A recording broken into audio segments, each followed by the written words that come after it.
జగన్మోహన్ రెడ్డి పవన్ కళ్యాణ్ ఒక్కసారి గెలిస్తేనే నీ పరిస్థితి ఇలా ఉంది అంటూ అటు హెచ్చరిస్తున్నారు జనసేనకి సంబంధించిన నాయకులు. అయితే వాళ్ళందరి మాటలు చూస్తూ ఉంటే పవన్ కళ్యాణ్ ఒక్కసారి గెలిస్తేనే నీ పరిస్థితి 11 సీట్లకు పరిమితం అయిపోయింది. జస్ట్ ఇమాజిన్ ఆయన ఇంకోసారి గెలిస్తే కనీసం పులివెందులలో అయినా గెలుస్తావా, అక్కడైనా కనీసం నీకు ఒక్క ఓటైనా వస్తుందా అంటూ అందరైతే మాటలకు. దాని గురించి మీరేమంటారు? ఇది ఖచ్చితంగా ఓపిక వర్సెస్ అహం అని చెప్పొచ్చు. ఎందుకంటే పవన్ కళ్యాణ్ గారికి ఉన్న పేషెన్స్ అది చాలామంది రాజకీయ నాయకులకు ఎంతో అవసరం అని చెప్పొచ్చు.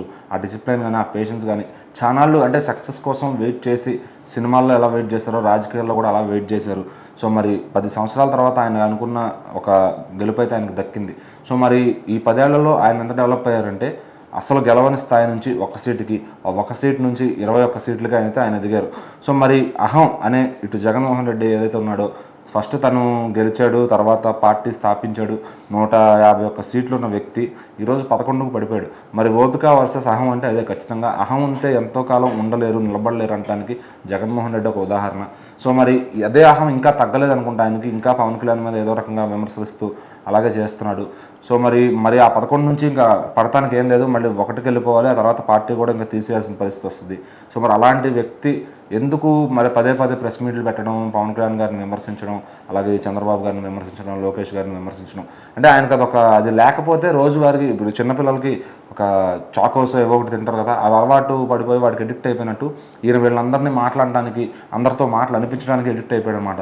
ఈరోజు ఈయన చుట్టూ ఆ భజనలు చేసే బ్యాచ్ కానీ ఆ తిట్టేవాళ్ళు కానీ లేకపోతే అవి ఒక అన్నమయ కీర్తనలాగా వింటాడు ఆయన. అవి లేకపోతే కనుక అతనికి ఒక మైండ్ పనిచేయదనమాట. ఇంకా నరాలన్నీ చచ్చిపడిపోయినట్టు అయిపోతాయి. సో అందుకని ఇంకా డైరెక్ట్గా ఆయనే దిగి ప్రెస్ మీట్లో ఆయనే తిడతాం మొదలుపెట్టాడు అనమాట. సో ఎమ్మెల్యేకి తక్కువ, కార్పొరేటర్కి ఎక్కువ అని చెప్పి. సో అంతకుముందు ఒకసారి నువ్వు పవన్ కళ్యాణ్ మాట్లాడినందుకే ఈరోజు నీ పరిస్థితి 11కు వచ్చింది. సో ఇంకా మాట్లాడుతున్నావు కదా, అసలు నువ్వు నెక్స్ట్ టైం రాజకీయాల్లో ఉంటావా? సో నెక్స్ట్ 2029 ఎలక్షన్ వచ్చేసరికి నీ పార్టీ అనేది అక్కడ ఓడిపోతే మళ్ళీ నీకు ఇంకా తలెత్తుకుని తిరగలవా రాజకీయాల్లో అని ఖచ్చితంగా అందరూ మాట్లాడుతున్నారు. సో ఈరోజు పవన్ కళ్యాణ్కి రోజుకి బలం పెరుగుతుంటే జగన్ పక్కన అది బలం పెంచుకోవాల్సింది పోగా బలం తగ్గించుకుంటున్నాడు. సో వీళ్ళ మీద ఇంకా విమర్శలు చేస్తూ ఉన్నాడు. ఓటమిని అంగీకరించి జనాల్లోకి వెళ్ళి ఎక్కడ తప్పు జరిగిందో తెలుసుకొని కరెక్ట్ చేసుకోవడం రాజకీయ నాయకుడికి ఉండాల్సిన మొదటి లక్షణం. అది కాకుండా గెలిచినప్పుడేమో ఓడిన వాళ్ళని తిట్టడం, ఓడినప్పుడేమో గెలిచిన వాళ్ళని తిట్టడం, అంటే అదే ఎజెండాగా వాళ్ళని తిట్టడమే ఎజెండాగా పెట్టుకున్నాడు. కాబట్టి సో అహంకారపూరిత భావాన్ని తీసేస్తే జగన్ అనేవాడు మళ్ళీ కొంచెం వృద్ధిలోకి వస్తాడు. లేదంటే కనుక మళ్ళీ మట్టాన్ని మునిగిపోయి అసలు ఇంకా రాజన్న ఫ్యామిలీ అనేది జనం మాట్లాడుకోవడం కూడా మానేసే స్థాయికి వెళ్ళిపోద్ది జగన్ వల్ల అయితే అర్థమవుతుంది. మరి చూద్దాం నెక్స్ట్ ఎలక్షన్కి జగన్లో ఏమైనా మార్పు వస్తుందా, లేదా ఈ 5 ఏళ్ళు అలా తిట్టుకుంటూ తన క్రేజ్ తనే తగ్గించుకుంటూ పోతాడా?